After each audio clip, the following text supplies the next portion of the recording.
I'm going to be reading a story from the Cars Storybook collection. Racing Days in Radiator Springs. One afternoon, the cars in Radiator Springs gathered eagerly at Flo's V8 Cafe.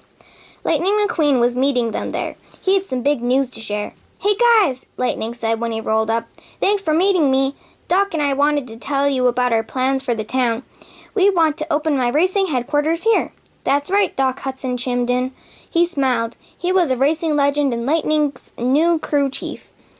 "There will be a real track and a large stadium to hold everyone who wants to come see a race," he exclaimed.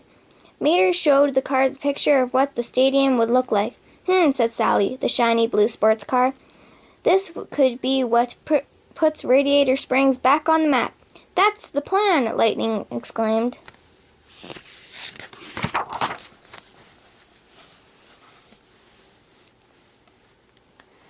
It wasn't long before the track was ready. Lightning and Doc were excited. They decided to host a race to officially open the stadium.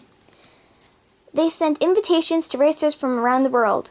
They wanted the open race at Radiator Springs Stadium to be a big event.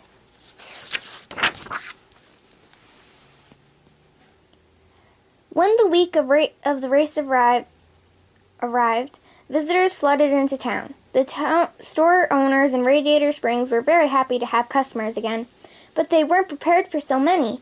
A line of cars waited for new tires stretched around the block of Casa della Tires. Luigi and Guido had to work long after their normal closing time to help every car. "Mamma mia," Luigi said. "The cars, they just keep a-comin'." The line for Flo's V8 Cafe stretched down the street.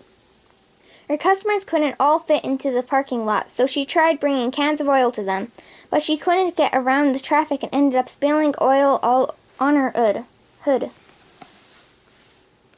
Meanwhile, Sheriff was having a hard time keeping the race cars in line.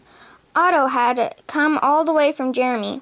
He was used to driving fast everywhere he went, but Sheriff wanted him to follow the speed limit. When Sheriff gave Otto a speeding ticket, it didn't help. Otto just thought the Sheriff wanted his autograph.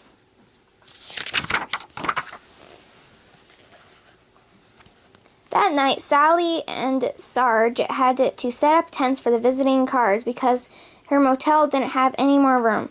By the time they were finished, Sally was exhausted.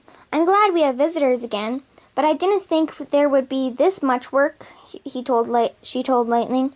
The race car knew his friends were tired from a long day of taking care of so many customers.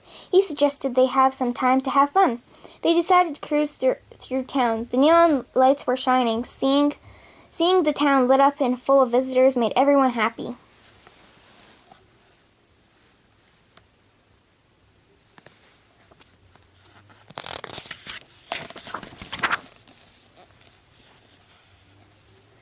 The next day, it was time for the Radiator Springs track opening race. Mater, Sarge, Sally, Lizzie, and Flo gathered to watch from the box seats. Down on the track, Lightning met his competitors. He knew it would be a tough race, but he wanted to make his friends proud. "And they're off," Mater announced. The cars sped into their first turn. "Lightning McQueen is in third place, but don't worry," the tow truck continued. "He'll win by the end. He's the best." "Mater," Sally interrupted, "you need to announce the positions of all the cars." "But Lightning's my best friend," Mater said into the microphone, "and he's the best car in the race."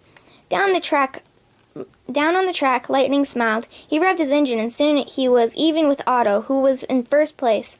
On the last turn, Lightning pulled ahead, and Otto began to drop back.